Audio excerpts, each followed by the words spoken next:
al, en Lucas capítulo 8. Lucas capítulo 8. Y vamos a leer verso 38 y el 39. Cuando lo tenga me dice amén. ¿Ya lo tiene?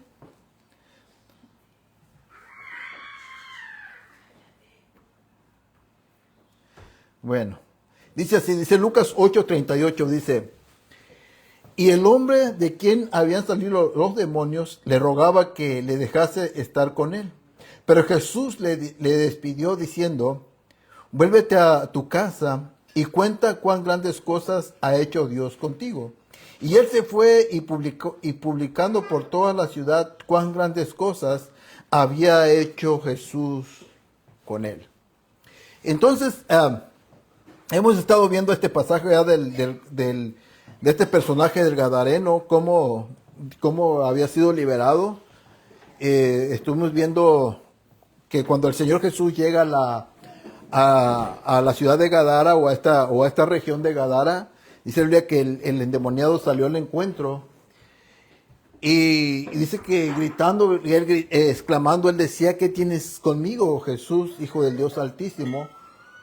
Y entonces la Biblia que acto seguido dice la Biblia que Jesús expulsa a los demonios y aquel hombre queda libre de los demonios. Y al ver las personas que están alrededor, que están cuidando los cerdos, dice la Biblia que al ver lo que había acontecido, dice, corrieron a la ciudad y dieron aviso, dieron a conocer, dieron la noticia de lo que había pasado.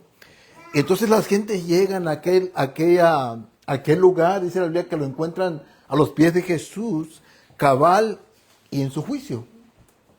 Entonces uno esperaría que las personas de esta ciudad, su reacción hubiera sido de una reacción positiva, decir: oh, verdaderamente este es un hombre, un profeta de Dios o alguien que Dios ha enviado.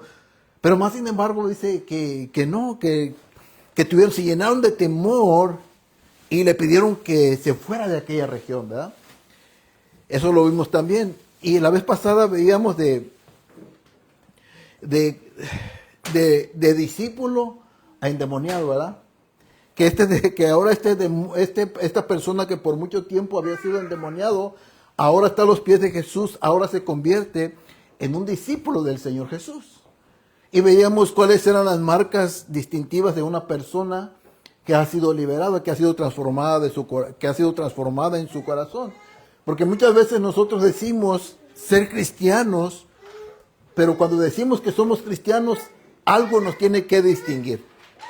Tiene que haber algo en nosotros que nos distinga que realmente somos cristianos. Y entonces, hoy vamos a ver en el pasaje, en el tema de hoy, entonces así se llama: la gracia que libera es la gracia que envía también. Entonces, porque hay una gracia, hermano, la gracia de Dios que Dios derrama sobre nosotros. Es esa gracia que nos hace libres, esa gracia que transforma nuestros corazones. Y entonces está este hombre que ahora él ha sido transformado, que él ha sido liberado de aquella condena en la que él estaba. Y sucede algo, hermano, en la vida de este hombre que a veces nosotros no tomamos en cuenta. ¿Cuál fue realmente? Porque hubo un propósito en todo esto. Y entonces, mire, siempre hemos oído hablar de un propósito. A menudo se nos dice: busca el propósito de Dios para tu vida, ¿verdad que sí? Digamos, sí nos han dicho: busca el propósito de Dios para tu vida. Y ahí anda la gente buscando cuál es mi propósito, y andan buscando cuál es el propósito de Dios para su vida. Pero se nos ha mal enfocado en buscar ese propósito. Porque verdaderamente uno tiene un propósito, pero se nos ha mal enfocado en buscar el propósito. Entonces todo mundo entiende que el propósito es ¿a dónde voy a ir? ¿Cuál es mi función dentro de esto? Y ahí anda la gente, hermano, haciendo cosas porque anda buscando su propósito. Yo me acuerdo cuando yo estaba joven y no hace mucho de eso, pero cuando iba a los congresos de jóvenes, ya sabíamos ya sabíamos la de cajón, era, joven, busca tu propósito. Y uno empezaba, hermano, a buscar su propósito en Dios. Buscaba uno su propósito en Dios. Y uno pensaba que su propósito en Dios era ir a las naciones y ya se empezaba uno a imaginar cosas porque le hacían uno buscar su propósito en Dios. Pero vamos a ver este propósito. Pero este pasaje nos muestra el propósito claro y concreto. Escuche, este pasaje nos muestra el propósito claro y concreto. Esto lo vamos a ver más adelante. Mire, Jesús llegó a Gadara con un propósito definido.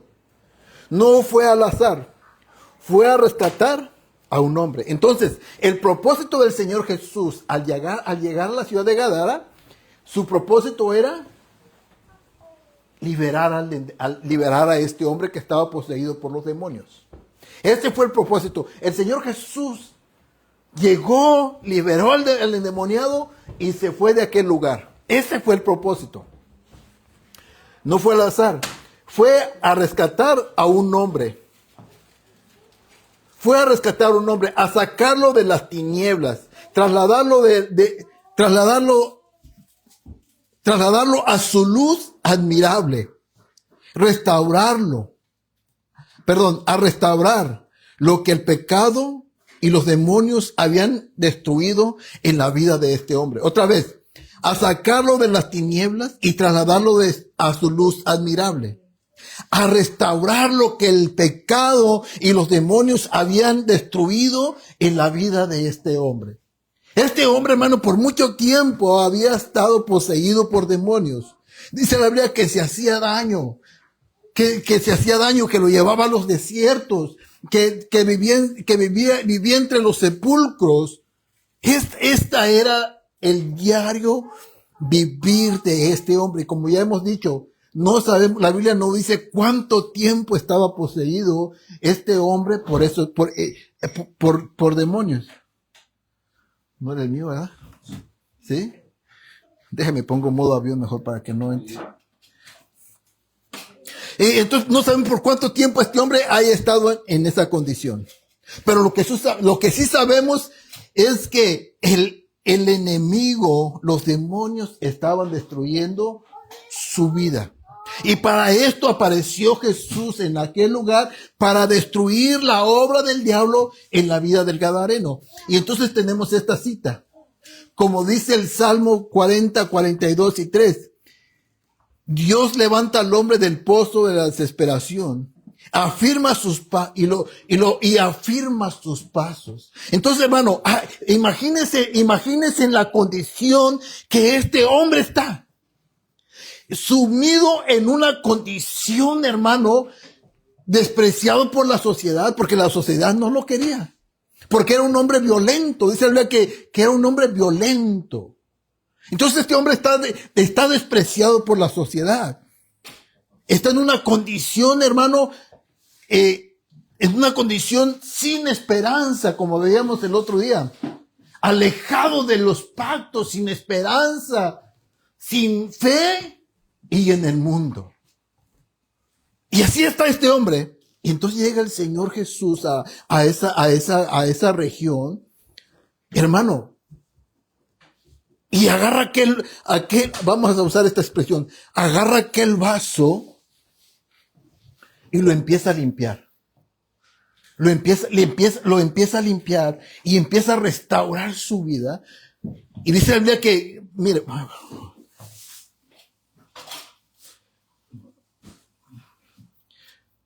permítame tantito.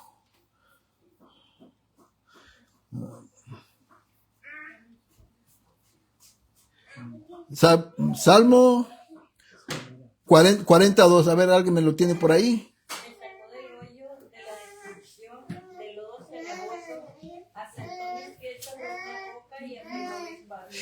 Este es el Señor, hermano. Esta es la obra que Dios hizo en la vida de este hombre. Lo sacó del pozo de la desesperación. ¿Qué más dice? Del hoyo de la destrucción, del lodo cenagoso. Lo sacó del hoyo de la destrucción, del lodo cenagoso. Asentó sus pies sobre la roca y luego afirma sus. Hermano, estas 4 cosas son las que Dios hizo con aquel hombre. ¿Por qué? Porque Dios tenía un propósito con este hombre. Y para que este hombre pudiera cumplir ese propósito, Dios tenía que hacer estas 4 cosas. Tenía que sacarlo de su condición, limpiarlo, sacarlo del lodo cenagoso, afirmarlo sobre la roca y enderezar sus pasos. Y entonces, hermano, una vez hecho estas cosas en este hombre, ese es el propósito de Dios, este es el propósito inicial de Dios en cada persona. Rescatar, transformar y salvar. Escucha otra vez. Este es el propósito inicial de Dios en cada persona. Rescatar, transformar y salvarlo. Pero el propósito no termina ahí. Después de liberarlo, lo comisiona. Y aquí esta es la verdad que muchos pasan por alto.